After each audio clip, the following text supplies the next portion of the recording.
PR Connections Radio presents. Good afternoon. Welcome back to Cozy Up and Pay Attention. If you are looking at my face, it is 2 o'clock Pacific Standard Time. Cozy Up and Pay Attention, Season 2. If you would kindly take a deep breath and exhale, we'll be back with my wonderful guest for the day.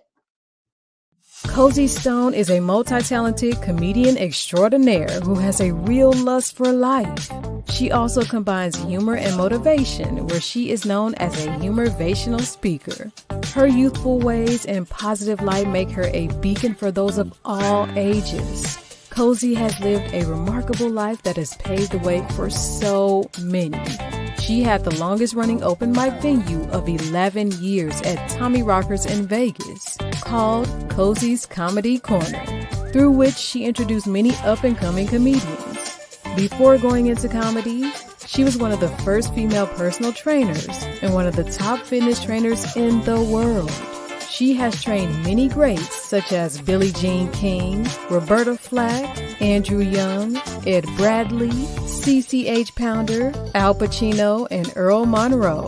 As a former competitive bodybuilder, she also owned a bodybuilding gym for women over 40 in Los Angeles for several years. She has worked in top positions for HBO, Playboy, and Tony Robbins. She also enjoys volunteer work, dedicating time to the New York Foundling Hospital and babies with AIDS. Cozy Stone has a message that shouldn't be missed. If you would kindly bring me my wonderful guest for the day, Miss Lori Rogich. Did I say that correctly? You did.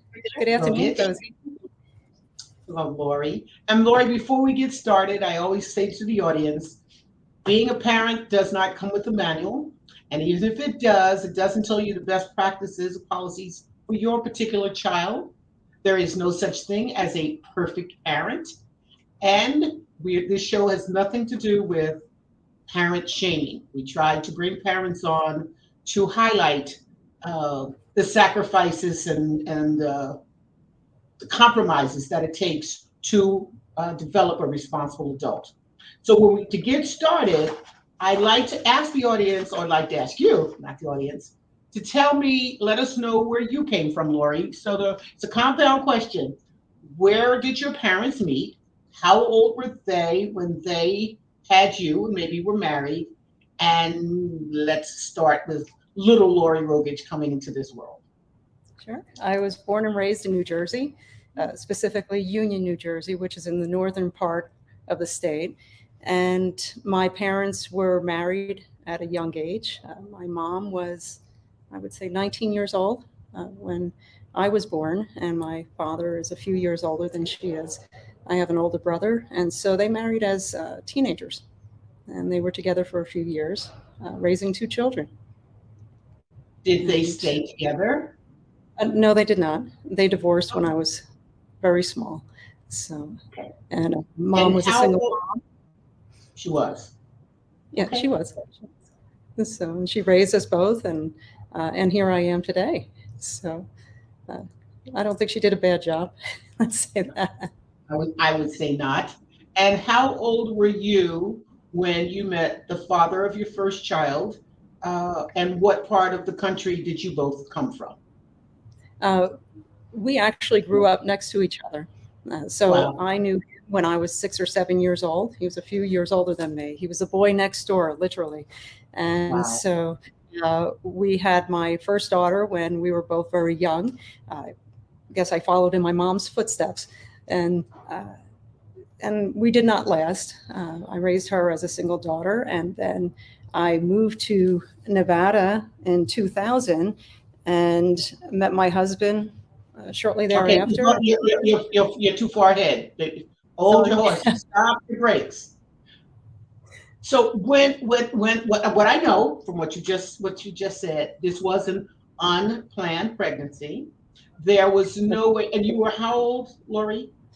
I was 15 when I was pregnant, and I had my daughter when I was 16. So. Okay. So generally, I asked the question, was it beauty, brains, or brawn? But this was teenage love, right? pretty much. It Teenage sure puppy does. love and teenage irresponsibility. And that is almost part and parcel of what the show is about indirectly. So what? Things It happen, happened. That's and right. it So happened. what? That's right. And we took responsibility and Okay. had our And daughter. what kind of support system that you, because you needed one, what kind of support system did you have? Well, my mom was a big support system, and I lived at home with her, and she encouraged me to continue with my education, which I did, and I'm very grateful for that advice. And she watched the baby while I attended school, and I worked in the afternoon, and eventually graduated high school along with my peers. So I'm really thrilled about that. Uh, so I would really have to say my mom was my biggest supporter, and Okay. gave me the guidance and the advice as to how to navigate being a young mother and the Mhm. reality of it. When you missed your period, right? That was the first sign. Was that your first sign, or did you get? Well, Or no, did you? Or did you? my Did your chest breast was get a little something to do? sore.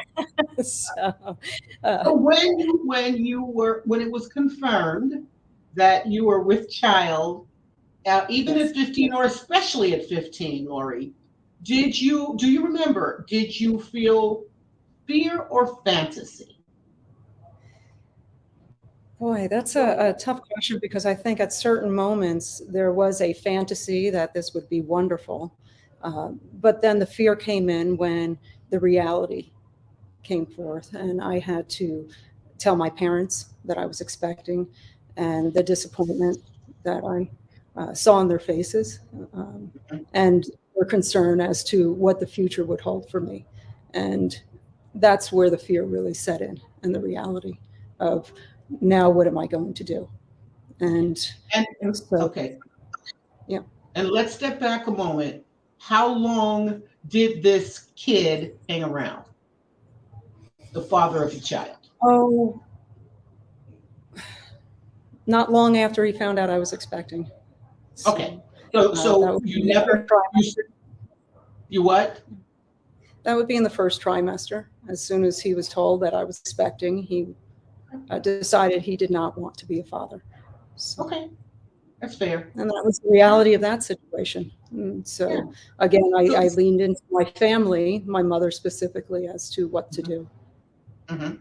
And so thereby I don't get to ask the question, what was the difference in your upbringing and his upbringing? Because the reality is you're 15 years old with pregnant by a kid and didn't neither of you knew what you were doing, and it was the pure responsibility of your parents to help you out and to get you through it. Yeah. So now your mom is helping you. What wise words, Lori, because now you have a lot. You're still being raised. She's helping you raise your child, and you're doing it, and you're going to school, and you're being more of yourself. As you're raising your child, and as she becomes a teenager, what have you, what were some of the wise words that your parents said to you that you found yourself saying to your kid? I think the biggest, well, the words were take responsibility. And that's what I shared with her. That's what I was told, which is now you made a decision. You have to take responsibility for it. And so it was all about accountability. And that Okay, was what I shared with my daughter, was being okay. accountable for decisions, actions, and decisions. Okay. So, So now we are going to bring in your today family, your husband, your solid life. And then some of those questions I do want to ask. How old were sure. you when you got married to your husband? I was 38, 38, Wow. 37, 38. Yes. Wow. So, And my you're daughters 20. were 20 years apart. And so, and we married when Olivia was a year old. And you And were already finished, you were already in a practicing attorney. yes, Okay. I had finished Yes. my, obviously graduated high school and went on to college after my daughter reached a certain age where she was attending school full time, which allowed me to then get babysitters in line. And I pursued my education while working during the day, and I pursued my law school while working during the day. And shortly thereafter, moved to Nevada, met my husband, and started over again. Although my friends like to say I moved to Nevada and I had too much fun. So next thing I knew, I had a second family coming along. But I look at it as a blessing. And yes, my husband and I have been together for 20 years. So over 20 years now. Wow. So before I go into your questions, I do a recap. So we have a young mother who came from a young mother, and that sort of follows on this show and in life. So what? Again, lemon to lemonades. Young boy didn't want to. That's fair. He didn't know how. Wasn't able to financially take care of you or himself. I don't even know what his education was like, but that's not important. What's important is your mom hung in there with you. You realized that your life didn't stop. You went to school, you raised your kids, your mom helped you raise your child, and you pulled yourself up by those bootstraps, and you became a responsible adult yourself who then raised another responsible adult. And again, it has to be said time and time again on here, it doesn't matter. The unplanned isn't important. It's the plans after the unplanned. How's that? And that's exactly, yeah. So that's exactly what you did. A strong line of a line of strong women, my mother likes to say, and so right. And that gave me the courage to face the future. She believed in me. That's why God let women have kids. You're just on a list of a zillion strong women who did what they had to take care of their kids. So exactly. I as a non-parent, I applaud you. And there are others who are listening and has been on this show who did the exact same thing. So let's get into your questions. And I'm sorry? No, I said I did it. They can do it too. So. Well, those who are listening, if they're young, 14, 15, 16, 17, 18, 19, having irresponsible sex, it does bear to be repeated every week. You will get pregnant. Unless there's something physically wrong with you, you will get pregnant. Unprotected sex equals pregnancy. 1 + 1 is a baby. 3, right? So true. Yeah, so unless you have twins, and then 1 + 1 is 4. But let's move forward. So the first question, Lori, is that you chose is to explain an unexpected challenge. Now, before you answer, we're now including all of your children. Yes. Right? You choose which unexpected challenge or collectively as a parent. The one unexpected challenge was when I was pregnant for the second time. And so everything came together. I worked hard. I was now in my 30s and going to the doctor and excited about the second pregnancy and finding out that we were going to have a child with an uncertain future. Not sure quite what that meant, and certainly started to do the research based on some of the terms that the doctor was using. And basically what it came down to is that our daughter was going to be born with special needs. And so for us as parents, I think it's when you're told those words, it's very difficult to digest. You're not expecting that. And then there's this onset of worry and concern. What does that mean? What do we do? And it's a whole host of issues that come about. And I like to say it's a new vocabulary that you learn because there are medical terms involved. And and again, here you are expecting and you're excited about the future, yet afraid of the future. And that was one of the most unexpected challenges that I have faced in life. And so you take a deep breath, you collect yourself, and you do your very best to forge ahead and have that, again, that strength and that courage to face the future and learn how to become an advocate for a child. And so our daughter came along. It was a difficult pregnancy. She was born and she had a lot of medical needs. And again, that was another new vocabulary that we had to learn. And then being present in the moment when dealing with doctors and understanding what was wrong with our child. What can we do to help this baby? And we did. Olivia underwent to this date has undergone 2 heart surgeries. She's undergone 2 spinal correction surgeries, facial reconstruction. We've had bone cysts, and that was just the medical side. And as she aged, we found out that there were academic issues. There were learning disorders, severe learning disorders. And so again, here was another situation where we had to learn another new vocabulary of what it meant to be dyslexic, what it meant to be on the autism spectrum. What is autism? And what do you mean spectrum? What is that? And learning about, for her, she was born with hydrocephalus, which is, in layman's terms, water on the brain, and or fluid, it's spinal fluid buildup. And so learning what that meant, how that interfered with her ability to have a certain future, let's say. So back to the academic component, we then learned about nonverbal learning disorder, auditory processing, ADHD, non-attentive. Who knew? I didn't know.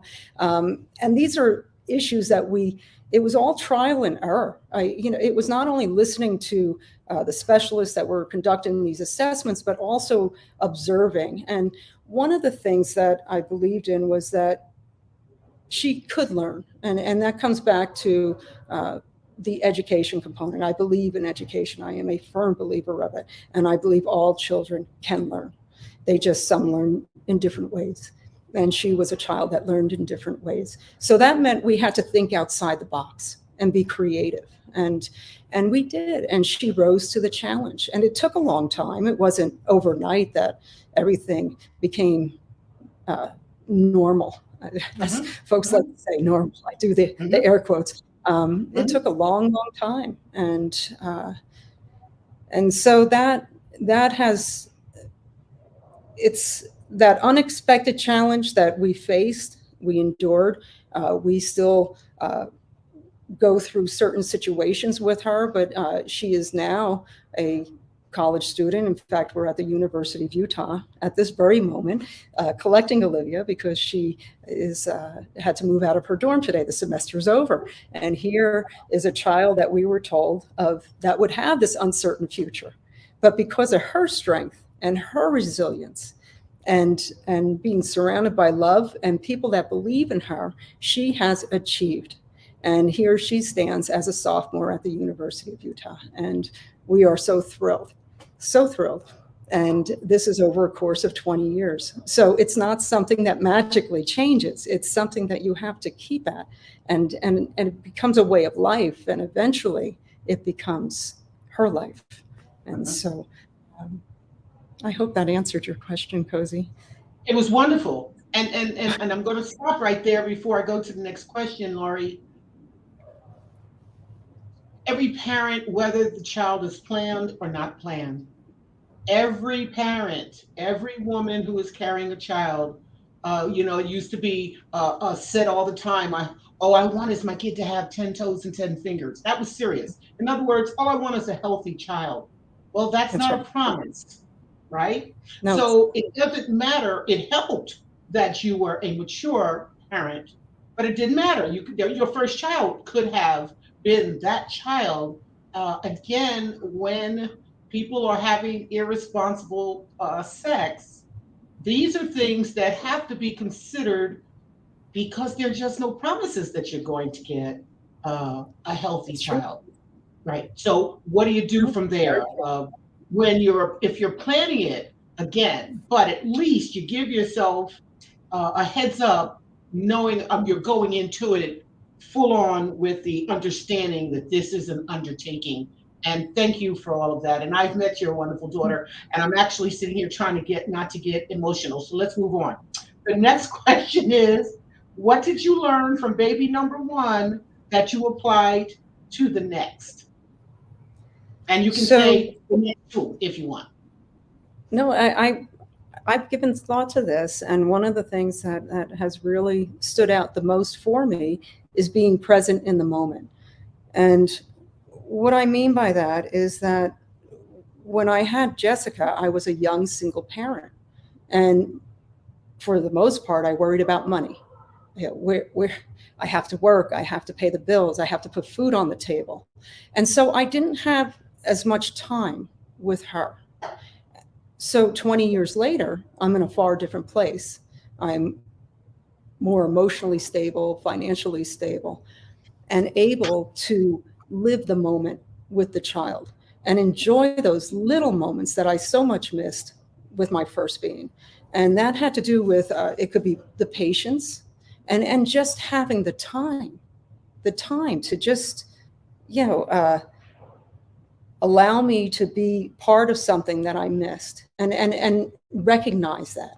And for that, I thank God and I appreciate being blessed in that sense. And so, you know, with the second child, I was able to do arts and crafts, you know, participate in class projects. And I think I went a little overboard with some of the class projects because I had so much fun. And I give you an example, and it's actually pretty funny, a little scary, but pretty funny. Mm-hmm. The school they attended, they went to the Adelson campus, which is the Jewish day school. And there is a pool there, and they decided to do cardboard races. And you had to build a cardboard boat with duct tape. That's it. You couldn't use glue or nails or anything. Well, my husband was born in Iceland, and so we are always talking about Iceland and the Vikings. What do I do in the garage bin? I build a Viking boat.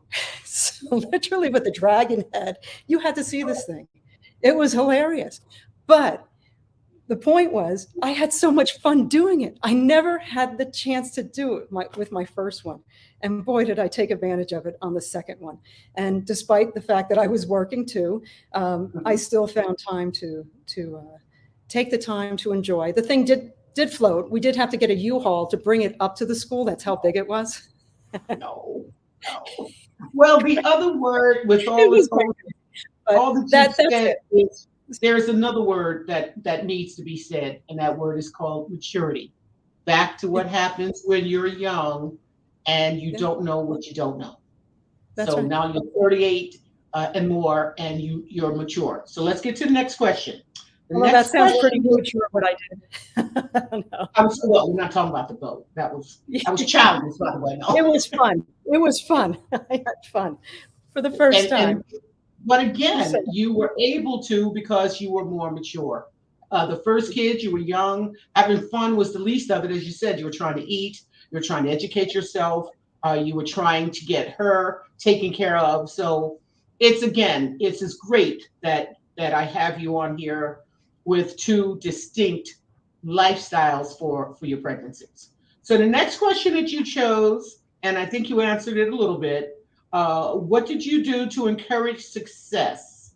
Now, you can talk about chores, social skills, educational expectations, or developing good relationships. Pick one. So, well, I think you know the answer to it. Education is the key. Yeah. I truly believe in education. I firmly believe in it. I believe that it is the one thing in life that no one can take away from you. You work hard to get it. There you go, Lori. I say that all the time. You know, I do motivational speaking with children, and I say that to them.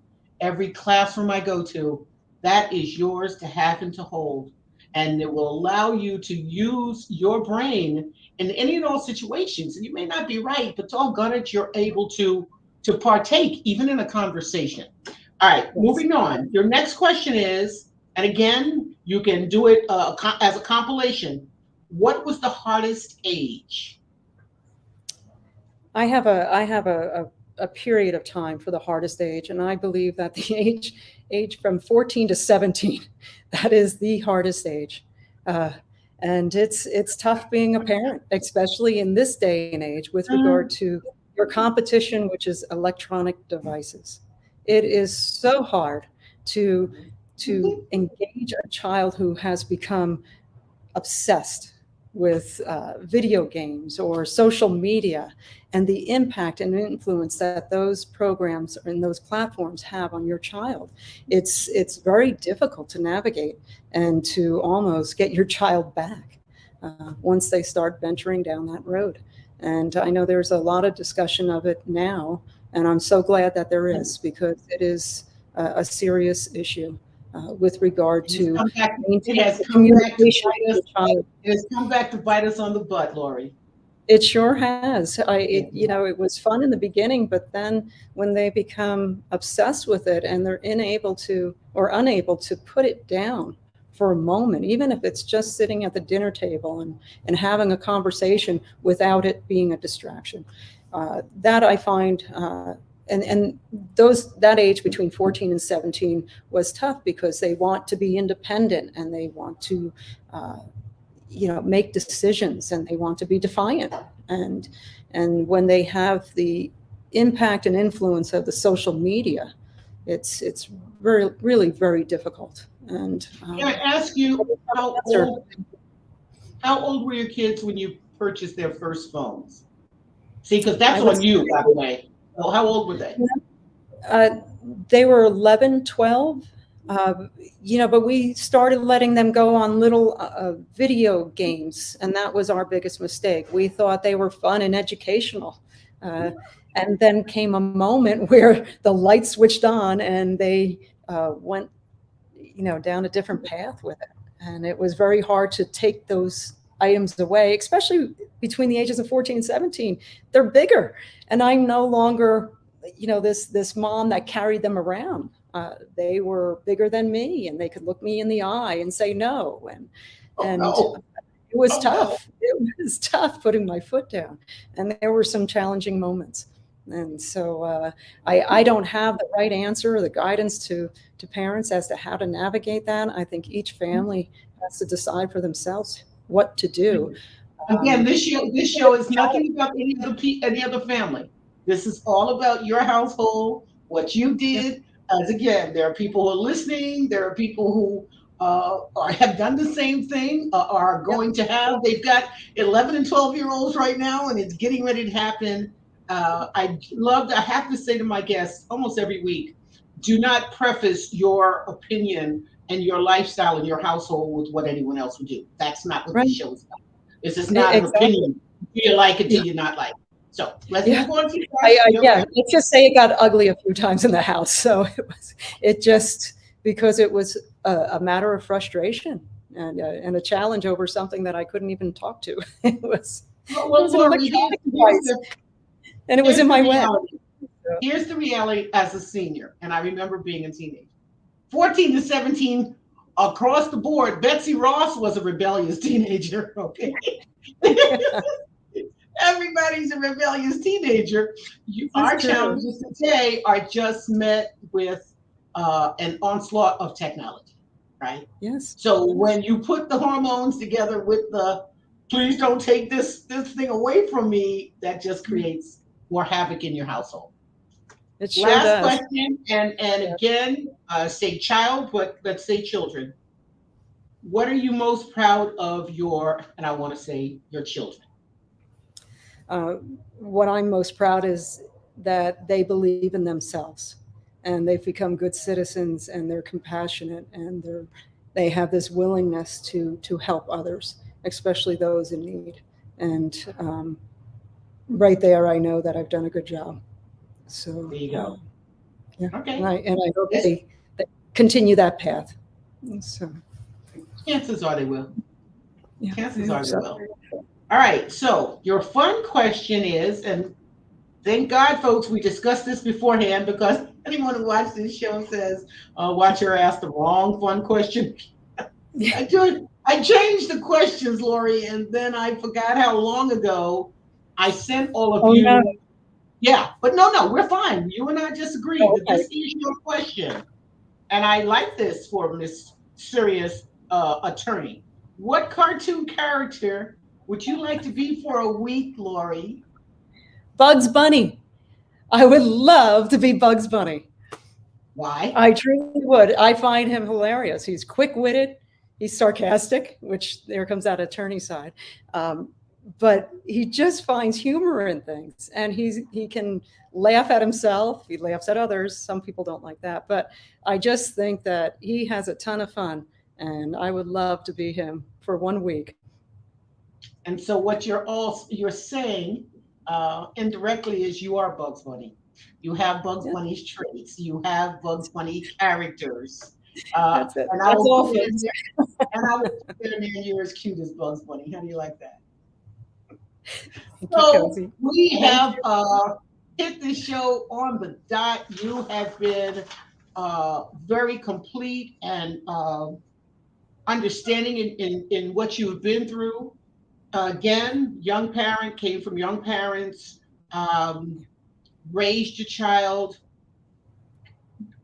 met with challenges, medical challenges, got over that. Your daughter's now, as you said, you're on the dorm where she is right now. Both of your kids, let me say that out loud, both of your kids are in that building where you are right now.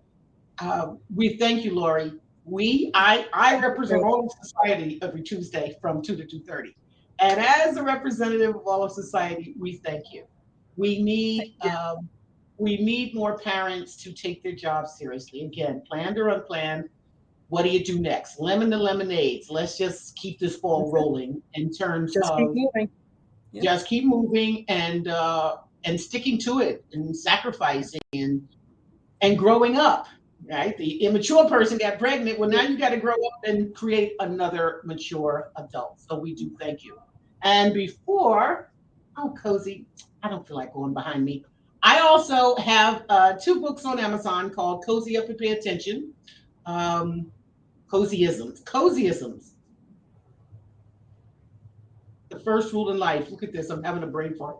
Cozyisms, the art of paying attention, the first rule in life. Self-published on Amazon. Please support me. It has quick wit. It has it's educational. It's entertaining, and there's also some wonderful art from 2 artists that I've worked with in the past, and I'm pretty proud of it. We will be back here next Tuesday, unless God knows something I don't. And I want to thank you from the bottom of my heart. I can't believe we made this happen, only because of your schedule. So I thank you. And Lori is on her way to China tomorrow, where she's going to bring me back. Do you head this way? She's going to bring me back the shot glass. Exactly. So, folks, I thank you for watching us. Please spread it. Spread friends. We're on. Tell your friends about us. We're on YouTube. After this is finished airing. And I love to end the show by saying, sometimes in life, when we know better, we do better.